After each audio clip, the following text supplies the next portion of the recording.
If you've ever spent hours making a piece of jewelry that nobody bought, you're definitely not alone. I think every jewelry maker has been there. The good news is there's actually clues everywhere telling us what people want to buy. You just have to know where to look. Hi, if you're new here, I'm Tiffany Tahaya, the owner of Bead It Wear Love It, a six-figure handmade jewelry brand that has shipped over 100K orders across multiple platforms. On top of that, I am a mother of six and soon to be seven, and I help people turn their handmade jewelry into a profitable business online. So, today I want to share some of the ways I do market research before I spend a bunch of time creating something new. So, let's jump right into it. During this video, you're going to see me wire wrapping some pieces that some customers bought. And on top of that, I'm just going to chat, okay? I'm going to share 10 ways you can do market research and find something good to sell. Number one, start where people are already spending money. One of my favorite places to research is Etsy because I'm a seller on Etsy. Instead of searching just to see what's pretty, I search and see what's actually selling. I look at how many reviews a listing has. I read what people are saying. Are they talking about the color, the size, the quality?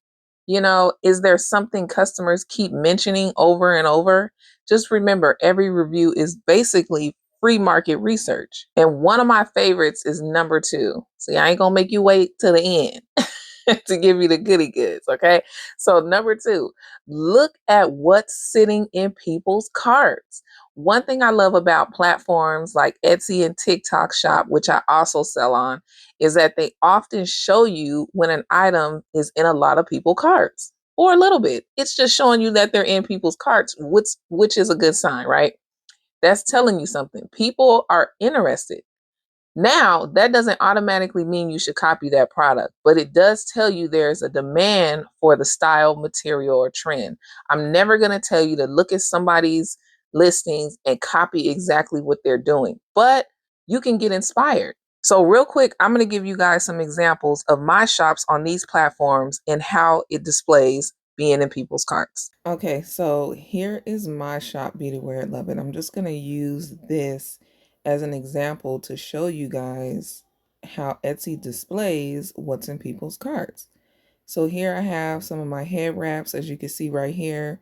Over 20 people have that in their cart. Let's get down to jewelry. A lot of my lock jewelry is very popular. 11 people have that in their cart. 20 people, 6 people have those. 15 people, 7 people. So see, Etsy is showing you what items are popular in someone else's shop that may have a similar niche to yours. So it's always good to research Etsy. Now let's move over to TikTok.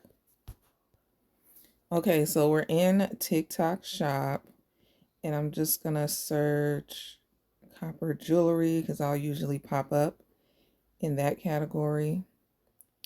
Then you guys can also see, some other people that are displaying, like she has 20 people in her cart for that. It also tells you how many reviews. So this product right here, these rings, has 2.6K views in the last 30 days.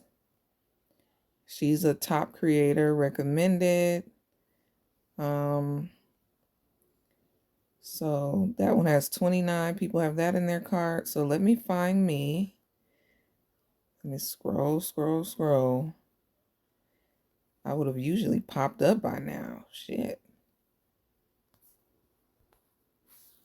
Okay, finally, here I am. See, TikTok be doing me wrong, but that's okay. See, I'm a top creator, recommended. At least I got a little bit of love. Okay, so we're now in my TikTok shop. So a couple things that TikTok shows you is that right here you can see this is the number 3 bestseller in my shop. Okay, also tells you how many of those items have sold. 247 have sold, and it has a 4.6 review. This other item under here, the lock beads, it has a low review for this item because people don't be buying the right size. And then, when they make a mistake, they usually leave you a bad review. And I think I'm gonna do a video on that, reviewing reviews. Yeah. But let's stick to the topic here. So you can see that it's in 379 people's carts and 240 have sold. Keep moving down. It's one that those anklets are in 128 people's carts, 93 have sold.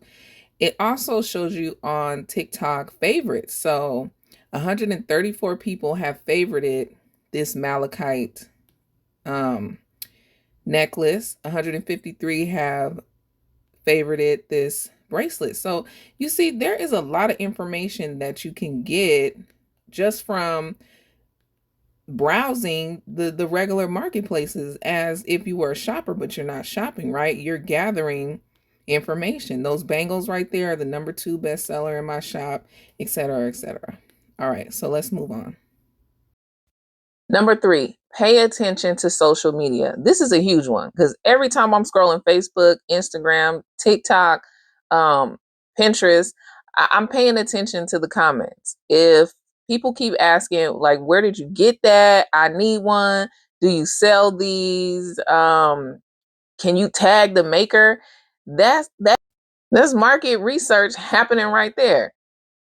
Number 4, okay, watch what's being saved and shared. Sometimes a post doesn't have a million likes, but it has thousands of saves. That tells me people aren't just looking, they're planning to come back. That's usually a good sign that something is worth paying attention to. You got to remember when you're on social media, like how many times have you forgot to like something? So don't always go off likes, but when you see something that you want to use or that's inspiring you or you might want to purchase later, you're going to save it. You don't forget to do that. At least I don't. Number 5, don't ignore the trends.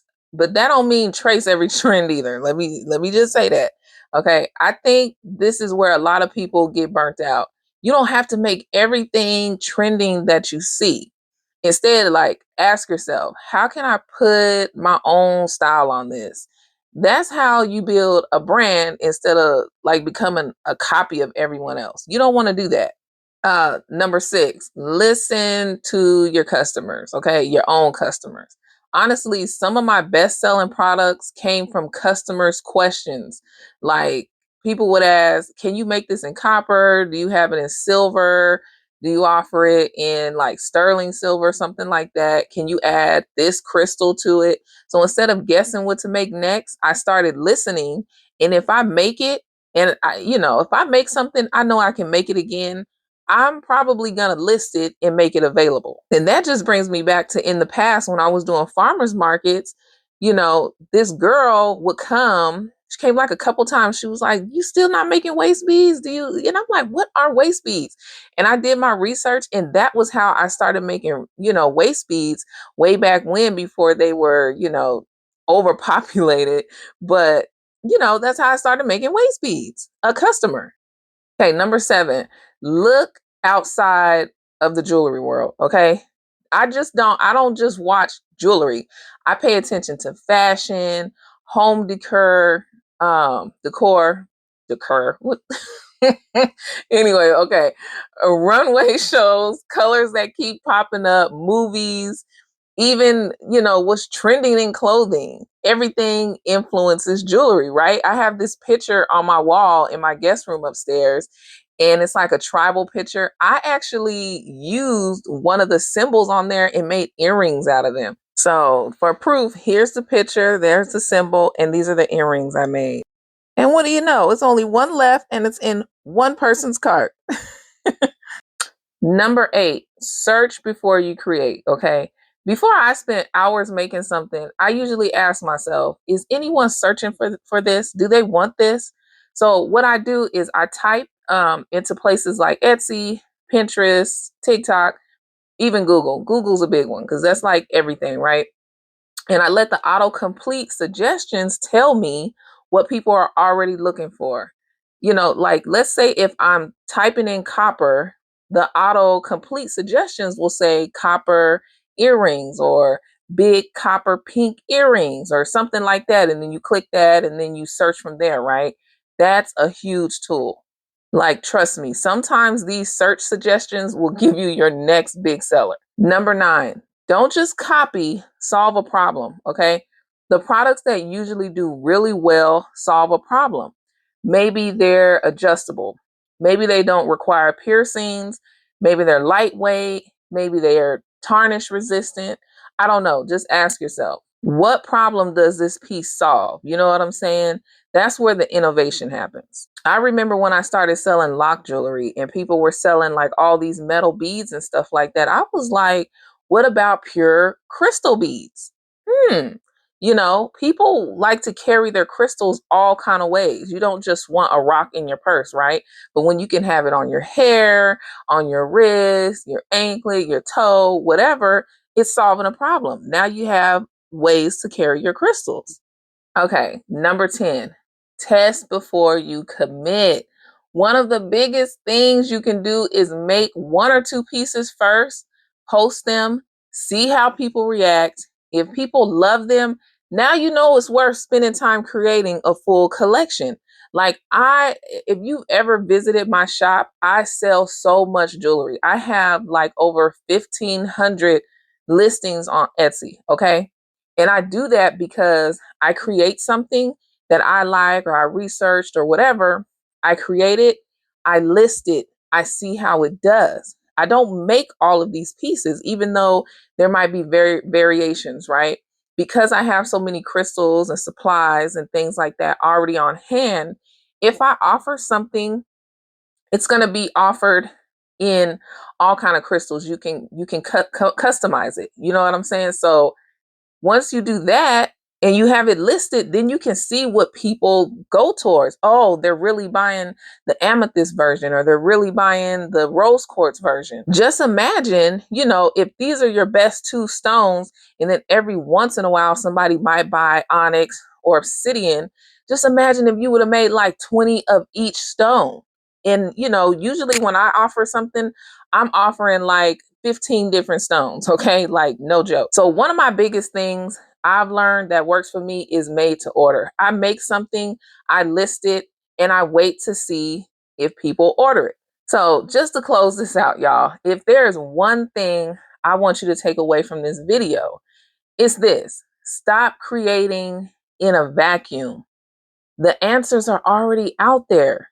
Your customers are telling you what they want every single day. Like, pay attention to what they're buying, what they're saying, what they're commenting on, and what they keep asking for. The more you listen, the less you have to guess. So, if this video helped you, I'd love for you to subscribe.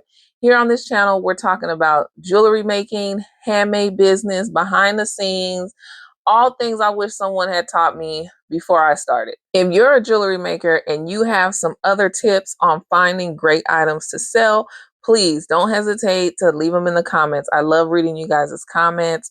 If you have any questions or anything like that, feel free to drop those too, okay? I'm here to help, okay? I love helping. So, all right, you guys, that's it for this video. I'll see you on the next one. Bye.